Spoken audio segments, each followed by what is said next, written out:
அந்தர்பல்ட்டி அடித்த C Vijayabaskar அதிர்ச்சியிலே SP Velumani தரப்பு, மகிழ்ச்சியிலே எடப்பாடி. நண்பர்களே, அதிமுக தொண்டர்களாக இருந்தீங்க அப்படின்னா மறக்காம நம்ம சேனலை சப்ஸ்கிரைப் பண்ணிட்டு இந்த வீடியோக்கு ஒரு லைக் பண்ணிருங்க.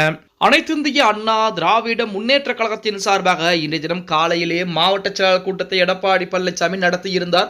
அதிலே பல முக்கியமான ஆலோசனைகள் என்பது செய்யப்பட்டிருக்கிறது. அந்த ஆலோசனையின் முடிவிலே எடப்பாடி பழனிசாமி மிக முக்கியமான அறிவிப்பையும் வெளியிட்டிருக்கிறார். அந்த அறிவிப்பு என்ன என்பதை அடுத்து வரக்கூடிய வீடியோக்களை பார்ப்போம்.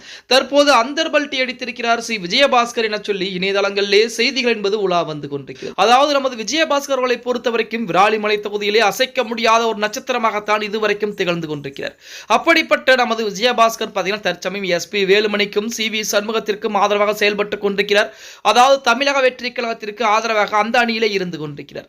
இப்படிப்பட்ட ஒரு சூழலில் நேற்று தினம் செங்கோட்டையன் பேசியதுதான் மிகப்பெரிய அதிர்வுகளை ஏற்படுத்தியது அப்படின்னே கூட சொல்லலாம். அதிமுக ஆதரவுகளை கொடுத்தார்கள், அவர்களுக்கு அமைச்சர் பொறுப்பை நாங்கள் கொடுக்கிறோம் என எந்த உத்தரவாதமும் நாங்கள் கொடுக்க கிடையாது.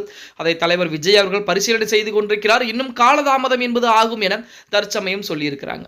இதுதான் நமது சி விஜயபாஸ்கருடைய மனமாற்றத்திற்கு சி விஜயபாஸ்கர் அந்தர்பல்ட்டி அடிப்பதற்கு மிக முக்கியமான ஒரு காரணியாக அமைந்திருக்கிறது அப்படின்னே கூட சொல்லலாம். அதற்கு பேசாமல் எடப்பாடி பழனிசாமியுடைய பேச்சை கேட்டு எடப்பாடி பழனிசாமியின் பக்கத்தில் இருந்தாலும் கூட நமக்கு மிகப்பெரிய ஒரு நம்பிக்கை என்பது இருந்திருக்கும். அது மட்டுமல்லாமல் இந்த தேர்தல் அடுத்து வரக்கூடிய தேர்தலிலே கண்டிப்பாக அதிமுக ஜெயிக்கும். அந்த இடத்திலே நமக்கு மிகப்பெரிய முக்கியமான பொறுப்புகள் எல்லாம் கண்டிப்பாக எடப்பாடி பழனிசாமி கொடுப்பார் என அவருடைய ஆதரவாளர்கள் மத்தியிலே நமது சி விஜயபாஸ்கர் பேசியிருப்பது மிகப்பெரிய ஒரு அதிர்வுகளை எஸ்பி வேலுமணி தரப்புக்கு ஏற்படுத்தி இருக்கிறது அப்படின்னே கூட சொல்லலாம்.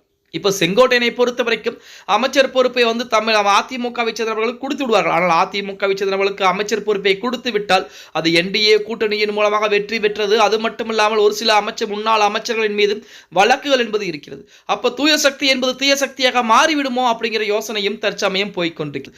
அதிமுகவை உள்ளே விட்டால் தமிழக வெற்றி கழகத்திற்கு ஏதேனும் பாதிப்புகள் வந்து விடுமோ என பச்சம் கூட விஜய் அவர்களுக்கு இருந்து கொண்டிருக்கிறது. அதன் காரணமாகத்தான் அதிமுகவில் ஆதரவு கொடுத்த 25 நபர்கள், அதாவது கிட்டத்தட்ட ஒரு 7 அமைச்சர் பொறுப்பு என்பது கொடுக்கப்பட இருக்கிறதாம். அந்த 7 அமைச்சர் பொறுப்புகளுக்கும் தற்சமயம் வரைக்கும் எந்த ஒரு முடிவுகளும் எடுக்கப்படாமல் இருக்கிறது. இந்த முடிவுகள் எடுக்கப்படாமல் இருப்பது எஸ்பி வேலுமணி தரப்பில் இருக்கக்கூடிய அவர்களுக்கு மிகப்பெரிய ஒரு அதிர்வலைகளையும் பின்னடைவையும் ஏற்படுத்தி இருந்தது அப்படின்னே கூட சொல்லலாம்.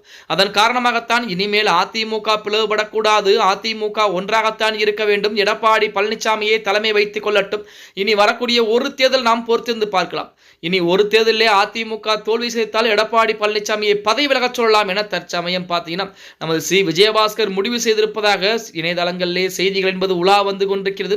பொறுத்திருந்து பார்க்கலாம். அதிமுக பிளவுபடாமல் இருந்தால் மிகப்பெரிய ஒரு விஷயமாக பார்க்கப்படும். அதிமுக பிளவுபட்டு 2 துண்டுகளாக பிரிந்து விட்டால் அதிமுக இனிமேல் கிடையாது அப்படின்னே கூட சொல்லலாம். ஓகே गाइस, வீடியோ பிடிச்சிருந்தா மறக்காம லைக் பண்ணுங்க. நம்ம போடக்கூடிய வீடியோ பத்தின கருத்துக்களை கீழே மறக்காம கமெண்ட் பாக்ஸ்ல பதிவு பண்ணுங்க.